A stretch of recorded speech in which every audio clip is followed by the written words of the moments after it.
Masih di IDX Concern Closing pemirsa, dan sebelum kita lanjutkan perbincangan, kita akan coba lihat terlebih dahulu 4 saham pilihan yang direkomendasikan di tengah pembalikan arah indeks harga saham gabungan di sepanjang perdagangan hari ini. Dapat Anda saksikan grafis di layar televisi Anda pemirsa, 4 saham pilihan yang direkomendasikan dari perbankan digital. Ada Arto, lebih direkomendasikan trading buy, supportnya di 1760, resistennya hingga ke 1850, kemudian ada MAPA, lebih ke arah buy on weakness, supportnya di 655, resisten hingga ke 710, emiten rumah sakit ada Mika, trading buy 2520, supportnya dan resisten hingga ke 2630. Sementara dari properti ada Pani, buy on weakness pemirsa, supportnya di 10.800, resisten hingga ke 11.775, buy on weakness. Arto, MAPA, Mika, dan Pani, dan lagi-lagi keputusan investasi tetap ada di tangan pemirsa IDX Channel. Pak Didit, kita lanjutkan kembali Pak, 4 saham pilihan yang direkomendasikan. Kita ke Arto terlebih dahulu dari perbankan digital, di mana di penutupan perdagangan sesi kedua hari ini ditutup menguat di 1,97%, 18.10, intraday 18.30, di tengah pembalikan arah melemah IHSG hari ini. Analisisnya Pak Didit untuk Arto? Oke, kalau kita lihat memang selama 5 hari berturut-turut ya, termasuk hari ini, pergerakan Arto sedang berada di fase uptrend dalam jangka pendeknya. Dan pergerakan Arto pun juga mampu break dari cluster MA20 dan 60-nya, dan juga masih didominasi dengan munculnya volume pembelian. Meskipun volumenya pembeliannya agak cenderung menipis gitu ya. MACD menarik, sudah ada tanda-tanda golden cross dan nampaknya masih berpeluang untuk melanjutkan penguatan. Selama masih mampu berada di atas 1760 sebagai area supportnya, dan mampu break nantinya di atas 1850, maka kami perkirakan untuk posisi Arto berikutnya nampaknya akan menguji di area 1900 sampai 1950 terlebih dahulu dalam jangka pendeknya. Namun tetap waspadai karena apabila break dari 1760, maka dapat kami perkirakan sebagai worst case skenario Arto akan menguji di 1680 sampai ke 1710 begitu. Baik, bagaimana Anda melihat posisi dari saham Arto, Pak, dengan penguatan yang terjadi tapi masih cukup jauh, paling tidak ke level 1900-an, level yang pernah dicapai di pertengahan Mei kalau tidak salah untuk Arto? Halo Pak Didit?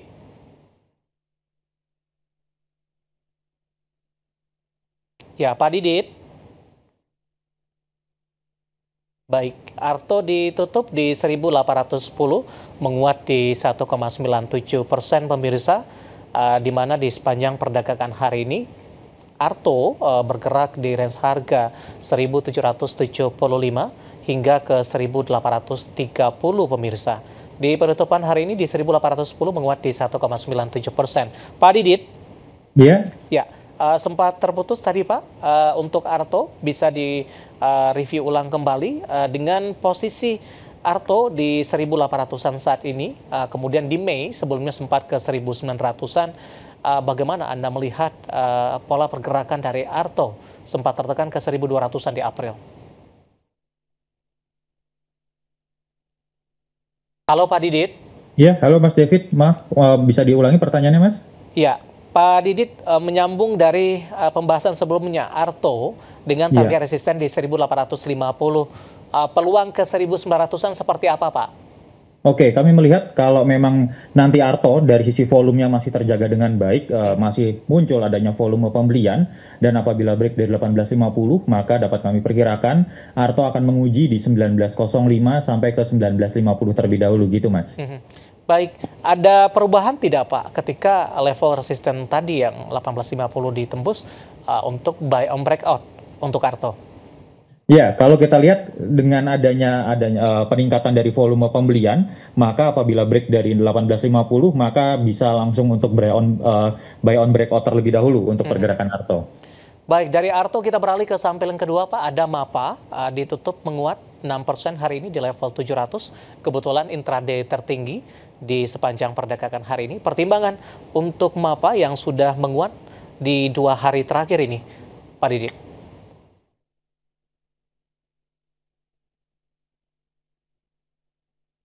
Pak Didit, saya ulangi Ya, kembali untuk MAPA, untuk Pak. MAPA sendiri, kalau kita cermati, memang saat ini sedang menguat ya, dan ditutup di levelnya 700.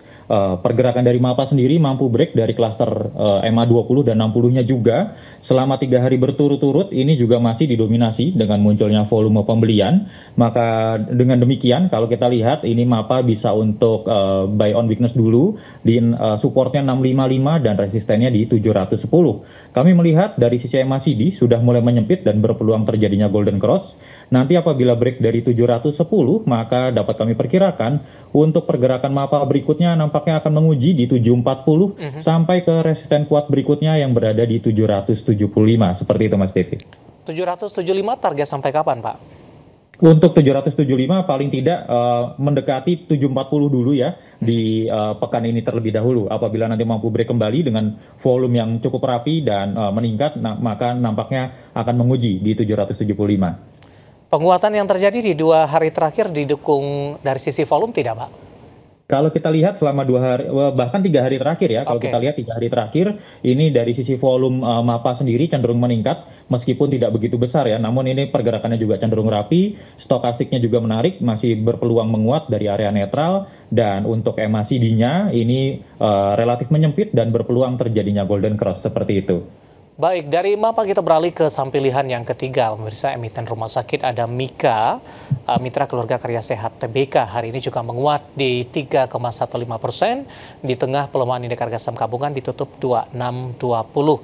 Analisis untuk Mika, Pak, trading buy di level berapa?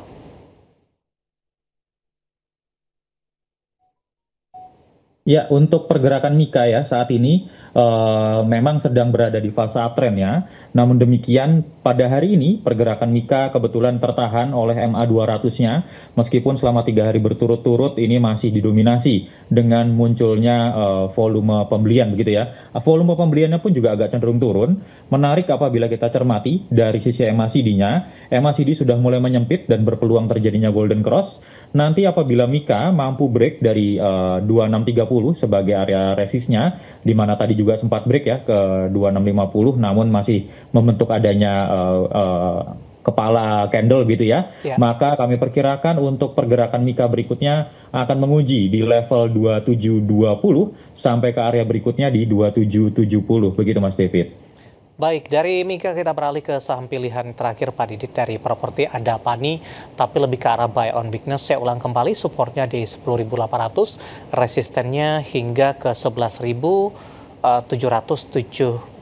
Sementara di penutupan sesi kedua hari ini, saham Pani ditutup menguat tipis di 0,44% setelah ke 11.550. Analisis untuk Pani, Pak Didit. Oke, baik. Mungkin dari untuk pergerakan Pani sendiri ya, ini masih cenderung untuk konsolidasi begitu ya. Kalau kita lihat pergerakannya juga belum begitu banyak bergerak kemana-mana, masih cenderung menyempit. Volumenya pun juga cenderung mengecil gitu ya untuk pergerakan Pani. Dan dari sisi MACD dan stokastik masih relatif flat. Maka dari itu untuk Pani nanti dapat diperhatikan supportnya di 10.800, nanti bisa buy on weakness untuk Pani sendiri dan resistennya di 11.775. Apabila nanti Pani masih mampu bertahan di atas support 10.800 dan mampu break dari resistennya, maka target penguatan Pani yang dapat kami berikan nanti di levelnya 12.225 sampai ke 12.775. Begitu Mas David.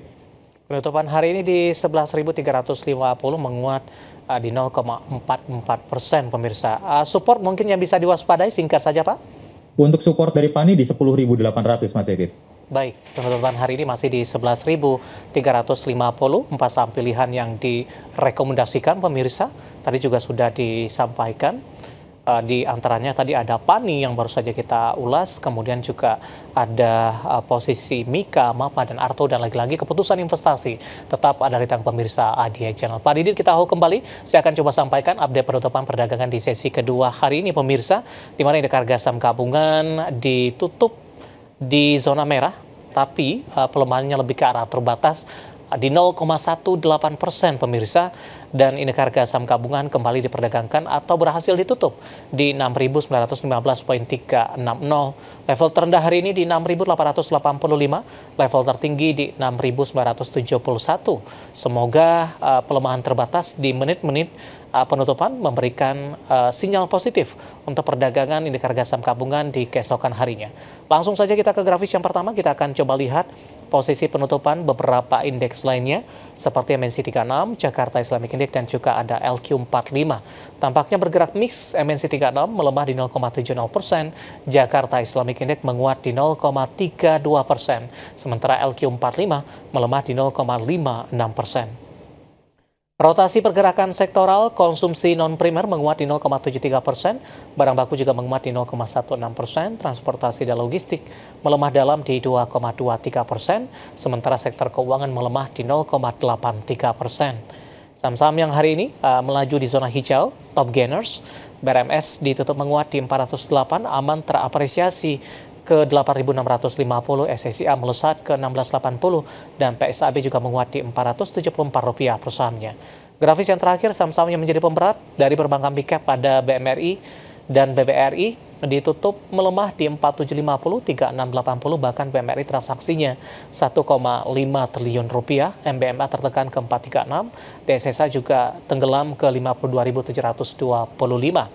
Ya. Kemudian top gainers juga ada BRMS, Aman, SSIA, dan juga PSAB. Tadi juga sudah dapat Anda lihat. Kemudian terakhir BMRI, BBRI, BMA, dan juga DSSA ini. Dan semoga bisa menjadi referensi untuk menghadapi perdagangan di keesokan harinya.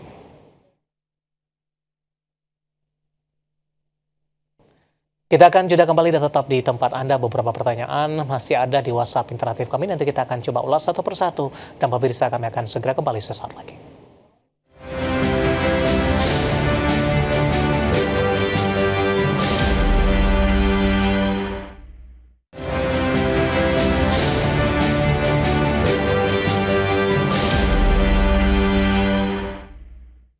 Kita sudah sampai di segmen terakhir dan terima kasih untuk Anda yang masih bergabung bersama dengan kami. Pak Didit, waktu kita cukup terbatas. Langsung saja kita akan coba jawab pertanyaan selanjutnya. Bapak Jason dari Jakarta ini, Pak, menanyakan KLBF baru mau ambil posisi, direkomendasikan tidak, Pak, support dan resistennya?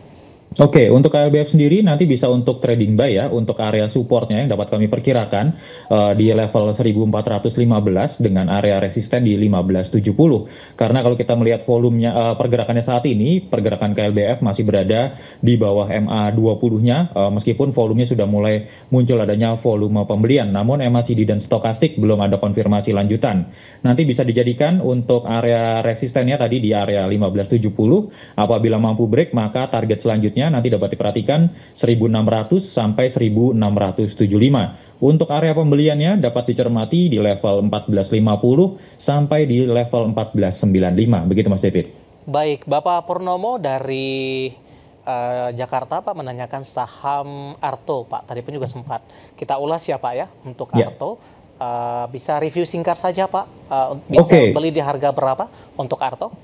Oke, untuk Arto sendiri, kita tadi telah merekomendasikan untuk trading buy ya, untuk Arto sendiri, supportnya berada di level 1760 dengan area resisten di 1850. Melihat dari sisi dari area penutupannya saat ini, pergerakan Arto cenderung cukup baik ya nampaknya. Nanti dapat dilakukan untuk area pembelian dari pergerakan Arto sendiri yang dapat kami perkirakan nanti di level 1775 sampai ke 1795. Namun demikian apabila nanti Arto besoknya break gitu ya dari 1850, maka langsung dapat dijadikan oleh area buy on breakout-nya. Targetnya terdekat 1905 sampai 1950 begitu. Baik, tidak menyebutkan nama dan lokasi, Pak Didit menanyakan saham BBTN, Pak.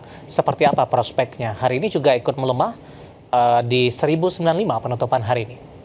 Oke, untuk saham BBTN sendiri memang masih berada di fase downtrend-nya ya. Masih berada di MA20-nya, disertai dengan munculnya volume penjualan yang relatif meningkat. MACD dan stokastik juga masih mengkonfirmasi adanya lanjutan koreksi dari BBTN sendiri. Nanti dapat diwaspadai untuk wait and see terlebih dahulu. Apabila BBTN nanti break dari level 1055 sebagai area supportnya, maka target koreksi untuk BBTN sendiri nanti berada di area 970 sampai 1010.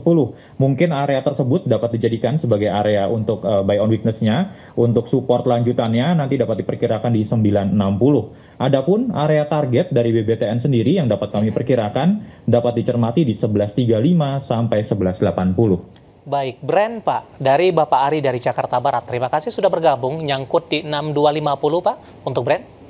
Oke, untuk Brent sendiri di 6250 ya, pergerakannya saat ini sebenarnya juga masih cenderung downtrend untuk pergerakan dari Brent sendiri meskipun selama 3 hari volume pembeliannya cukup meningkat namun belum mampu break dari MA20.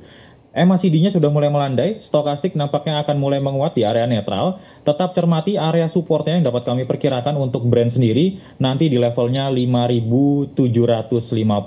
Selama masih mampu berada di atas area tersebut, maka dapat dijadikan MA20-nya sebagai area resistennya nanti di level 6.180, Ya. 6.175 begitu ya. Apabila nanti mampu break, adapun target Brent sendiri yang dapat kami perkirakan dalam jangka pendek di level 6.500 sampai 6.725 terlebih dahulu begitu. Baik, dari Maluku Tenggara ada Bapak Robert. Terima kasih juga sudah berpartisipasi. IPCC Pak sudah profit di 863. Resisten selanjutnya untuk IPCC?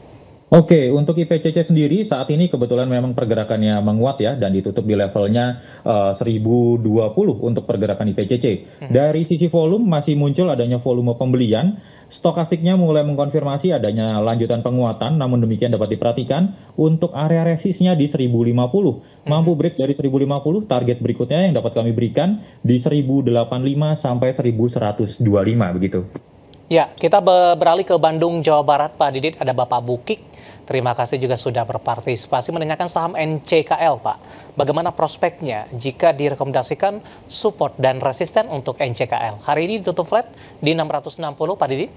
Oke, kalau kita lihat pergerakan dari NCKL ini belum mampu break juga dari MA20-nya. Formasi candle-nya agak cukup meragukan gitu ya, meskipun disertai dengan munculnya volume pembelian.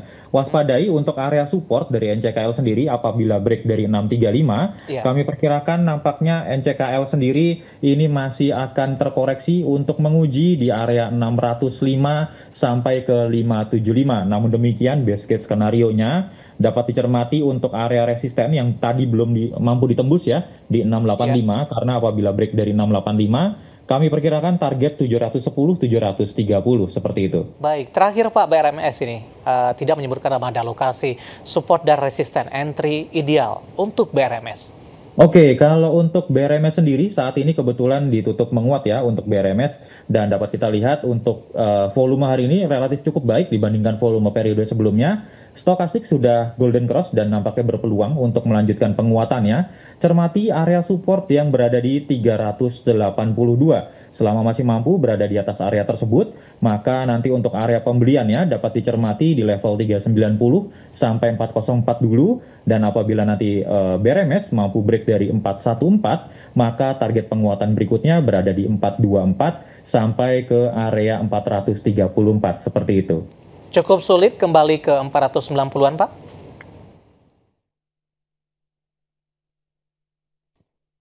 Pak Didit, cukup sulit ke 490, Pak? Kalau untuk BRMS sendiri 490 masih cukup panjang ya karena harus melewati adanya 460 sebagai area resisten kuatnya terlebih dahulu begitu Mas. Baik, analisis untuk BRMS ditutup 408 menguat 3,03%. Dan tampaknya sekaligus mengakhiri kebersamaan kita Pak Didit. Terima kasih sudah berpartisipasi untuk Anda di WhatsApp interaktif kami dan silakan bergabung bersama kami kembali di waktu dan di program sama di perdagangan hari selanjutnya. Pak Didit, terima kasih juga sudah berpartisipasi. Sehat selalu Pak. Ya, terima kasih Mas David. Baik, ada Bapak Teh Herditya Wicaksana, Head of Retail Research MNC Sekuritas. Dan pemirsa jangan lupa saksikan program Prime Market Hale yang akan tayang pada pukul 20 waktu Indonesia Barat. Karena urusan masa depan harus terdepan, aku investor saham. Saya David San Oval pamit undur diri. Sampai berjumpa kembali.